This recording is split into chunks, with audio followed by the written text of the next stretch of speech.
పెళ్ళైనా పండగైనా వేడుక ఏదైనా పట్టు చీరల ప్రత్యేక వేదిక వారాహి సిల్క్స్. సత్య, ఇప్పుడు బేసికల్గా ఇండస్ట్రీలో ఒక హీరోతో 2-3 సినిమాలు చేసిన హీరోయిన్ మీద, వాళ్ళిద్దరి మీద, లేకపోతే ఒక సీరియల్లో కాంబినేషన్ కంటిన్యూగా వచ్చే హీరోయిన్స్ మీద కామన్ మనం వద్దన్నా కానీ వచ్చేస్తాయి బయటికి. అలా చంద్రతో కంటిన్యూగా ఎన్ని స్కిట్లు చేసుకుంటూ వచ్చావు. మిడిల్లో నీ మీద చంద్ర మీద కూడా కొన్ని వినాల్సి వచ్చింది. మీరు రిలేషన్లో ఉన్నారని, ఇద్దరి మధ్య ఏదో సాగుతుందని. అది వచ్చినప్పుడు ఇంట్లో ఫీలింగ్ ఏంటి, అసలు నీ ఫీలింగ్ ఏంటి? నువ్వు బాగా స్ట్రాంగ్గా ఉంటావు, నేను కాదు అన్నావు. బట్ ఇలాంటివి వచ్చినప్పుడు ఎంత స్ట్రాంగ్గా ఉన్న లేడీ అయినా కానీ, పెళ్ళి అయిపోయిన మగోడికైనా కానీ కొంచెం ఎక్కడో తెలియని ఒక ఇది ఉంటుంది కదా. మీ ఇద్దరు రిలేషన్ మీద ఏం చెప్తావు అసలుకి? Is it correct? అది నిజం కాదు. నేను ఆయన్ని ఒక గురువు లెక్క చూస్తా. బికాస్ నాకు ఛాన్స్ ఇచ్చిన గురువు. అంటే నాకు ఇప్పుడు జబర్దస్త్ సత్యశ్రీ అనే పేరు తెచ్చింది అని అంటే ఆయనకి నేను ఎప్పుడు రుణపడి ఉంటాను, చంద్ర గారు.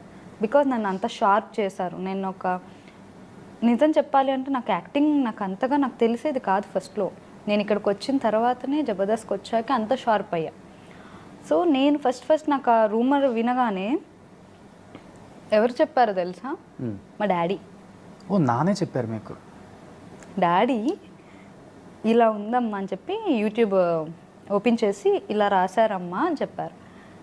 మీరేమనుకుంటున్నారు డాడీ అన్న.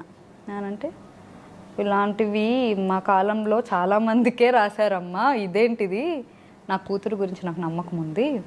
ఆయన మనకు తెలుసు, చంద్ర గారు అంటే ఏంటో అనేది తెలుసు. సో మేము నమ్మం అని చెప్పారు ఇంట్లో వాళ్ళు. సో ఇలాంటివి వస్తున్నాయి అని అంటే నువ్వు ఎదుగుతున్నావని లెక్క, అంటే నువ్వు జనాల్లో ఉన్నావని లెక్క.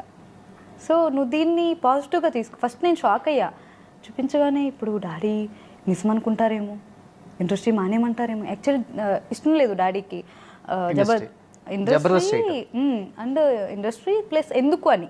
ఆడపిల్ల కదా, చదువుకుంటే మంచి జాబ్ చేసుకుంటుంది కదా, ఇండస్ట్రీ ఎందుకు అని ఫస్ట్లో ఇష్టం లేదు డాడీకి. అండ్ జబర్దస్త్ అయితే అసలు ఇష్టం లేదు. అప్పట్లో కొంచెం చాలా ఇదిగా ఉండేది అని చెప్పి ఇష్టం ఉండేది కాదు. తర్వాత ఇది చూడగానే ఇంకెలా రియాక్ట్ అవుతారేమో అని అనుకున్నా. వాళ్ళు చేసిన సపోర్ట్ నా లైఫ్లో మర్చిపోలేను. అంటే నాకు ధైర్యాన్ని ఇచ్చారు. నాకు బ్యాక్ బోన్ లాగా మా అమ్మ నాన్న నిలబడితే నాకు అది ఫీలింగ్ మామూలుగా లేదు కదా. అంటే ఎవరైనా ఎలా ఉంటుంది అది చూడగానే, నిజం ఏంటమ్మా ఇది డాడీ చూసారు. బట్ అదే విషయం వాళ్ళ ఫ్రెండ్స్ కూడా చూస్తారుగా, అడుగుతారు, ఫ్యామిలీ చూస్తారు, రిలేటివ్స్ చూస్తారు.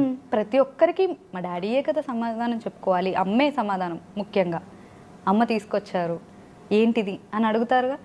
సో వాళ్ళు ఏం భయపడకుండా నువ్వు చెయ్యి, నువ్వు ఇది ఇప్పుడు ఓకే ఆ రూమర్ వచ్చిందని నేను తప్పుకుంటే ఆ రూమర్ చెరిగిపోతుందా? పోదు కదా.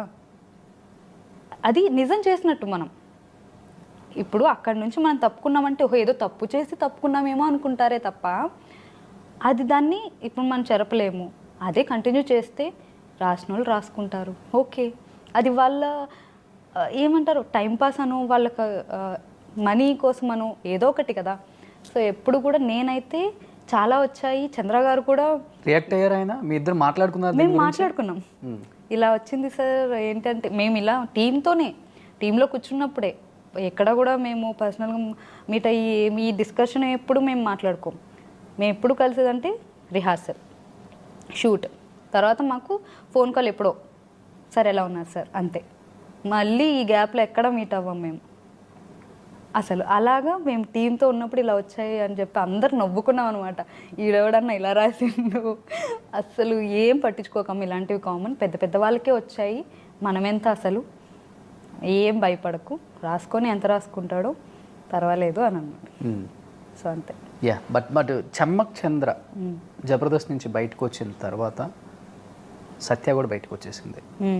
అంటే ఆయన మీద ఉన్న గౌరవంతో ఆయన టీంలోనే చెయ్యాలని బయటకు వచ్చేసావా, లేకపోతే నీకు కూడా జబర్దస్త్లో ఏమైనా ప్రాబ్లమ్స్ ఫేస్ చేసి వద్దనుకుని బయటకు వచ్చావు? ఎందుకంటే ఇంకా ఒక మాట అన్నావు, నేను జబర్దస్త్ సత్య అంటేనే ఇష్టపడతాను, నేను అక్కడ బాగా మిస్ అవుతున్నాను, నాకు ఒక గ్రాటిట్యూడ్ ఉంది, నాకు ఒక ప్లాట్ఫామ్ ఇచ్చింది, అందరు గుర్తుపడుతున్నారంటే బికాస్ ఆఫ్ జబర్దస్త్ అని. సో ఇవన్నీ మైండ్లో ఉన్నప్పుడు అక్కడి నుంచి రావు కదా. ఏంటి గట్టి రీజన్ ఏంటి బయటికి రావడానికి? మరి గట్టి రీజన్ అంటూ ఏదీ లేదు.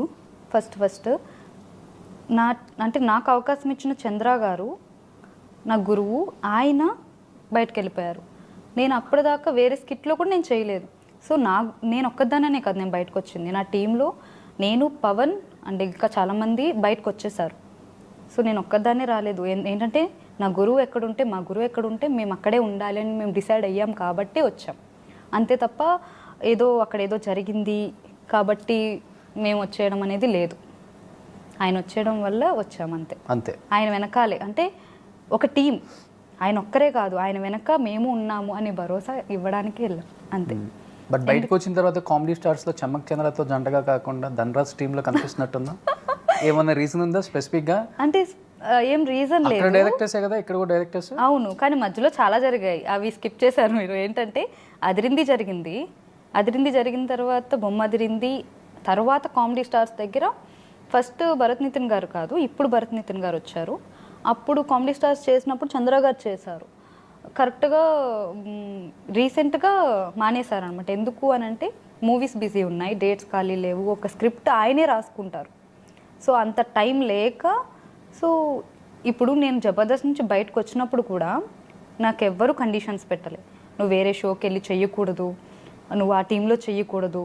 జబర్దస్త్లో ఉన్నప్పుడు కూడా నాకు ఎవ్వరు అంటే మీ చంద్ర గారు కానీ ఎవరు కూడా నాకు ఒక్క కండిషన్ కానీ అగ్రిమెంట్స్ కూడా ఏమీ లేవు, ఎక్కడైనా చేసుకోవచ్చు అనే భరోసా ఇచ్చారు. బట్ నేను నా గురువు ఎక్కడుంటే ఎక్కడ ఉండాలని చెప్పి ఆయన స్కిట్టే చేశాను తప్ప వన్స్ ఆయన వెళ్ళిపోయిన తర్వాత మరి నాకు ఫుడ్ ఎవరు పెడతారు? నేను యాక్ట్ చేయాలి కదా ఇంకా. ఓకే, అంటే నీకు అంత టాలెంట్ ఉంది కదా, నువ్వు కంటిన్యూ అవ్వచ్చు ఏ టీంలో అయినా కానీ. అవును, అందుకని నేను ధనరాజ్ గారు టీం చేసా. అది కూడా డైరెక్షన్ డిపార్ట్మెంట్ అండ్ ధనరాజ్ గారు కూడా ఇంకా చంద్ర చేయట్లేదు కాబట్టి ఓకే మీకు ఇంట్రెస్ట్ ఉంటే చెయ్యండి అని అన్నారు. ఓకే దెన్ నాకు మనీ కావాలి అండ్ ఇంకొకటి నేను జనాలకి నేను కనపడుతూ ఉండాలి. నాకు యాక్టింగ్ పిచ్చి, నేను ఖాళీగా ఉండలేను, ఏదో ఒకటి చెయ్యాలి నేను. సో అది అంటే ఇన్స్టాలో రీల్ అయినా కూడా ఏదైనా కూడా ఏదో ఒకటి, ఎందుకు ఖాళీగా ఉండడం, మనల్ని మనం ప్రూవ్ చేసుకోవడానికి ఏదో ఒక చిన్న అవకాశం కావాలని. సో ఆయన వెళ్ళిపోయిన వెంటనే ధనరాజ్ గారు టీం అడిగారు, నేను యాక్సెప్ట్ చేస్తూనే వచ్చా, అలా ఏం లేదు. బట్ అంత పెద్ద హిట్ పేరు కదా మీ ఇద్దరు జబర్దస్త్లో, మీ డాన్సింగ్కి ఒక ఫ్యాన్ బేస్ ఉంది అక్కడ. బట్ ఇక్కడికి వచ్చిన తర్వాత ధనరాజ్ గారితో ఆ కెమిస్ట్రీ పండించడం చాలా కష్టం. ఆయనవి ఫీల్ అయ్యారు ఫస్ట్ స్టార్టింగ్ లో? లేదు, అంటే ఫీల్ అవడం, ఆ గురువు కోసం వచ్చాను, గురువు కదని ఇంకో గురువు వచ్చారు. ఫీల్ అవడం అంటే 100% మిస్ అవుతాను నా టీంని, మా గురువు గారిని, అందరినీ. ఏంటంటే మేము అన్ని ఇయర్స్ జర్నీ చేసాం కదా, సడన్గా ఇప్పుడు ఎవరికి వాళ్ళం వేరే వేరే టీంలోకి వెళ్ళిపోతే సడన్గా ఫీల్ ఉంటుంది. బట్ వర్క్ అది మనం దాన్ని నమ్ముకునే రాలేదు కదబ్బా. ఏంటంటే వన్స్ మనం ఎందుకు వచ్చాం, ఒక ఆర్టిస్ట్గా ప్రూవ్ చేసుకోవడానికి. ఇంకా ఒక మూవీ అయిపోయిందని ఇంకో మూవీ తీయకుండా లేరు కదా చాలామంది. సో ఈ మూవీ అయిపోయింది, నెక్స్ట్ మూవీ, అలాగా నాకు ఈయనతో వర్క్ అయిపోయింది, నెక్స్ట్ ధనరాజ్ గారితో, అలా. ఓకే, సో ఛాన్స్ ఎక్కడుంటే అక్కడ వెళ్ళడమే ఆర్టిస్ట్ పని కదా. ఇంకా అలా జబర్దస్త్ మీద కూడా రకరకాల ఆరోపణలు, అన్ని విధాలుగా, రెమ్యునరేషన్ వైజ్ కూడా కింద కంటెస్టెంట్లకు సరిగా ఇవ్వరు, ఇది అని చెప్తూనే ఉంటారు బయట. బట్ చంద్ర టీంలో మెయిన్ పిల్లర్ అంటే నువ్వే. ఇంకా ఆయన తర్వాత మీ ఇద్దరు ఉంటేనే ఆ స్కిట్ పండిద్ది. రెమ్యునరేషన్ చంద్ర బాగా ఇచ్చేవాళ్ళ?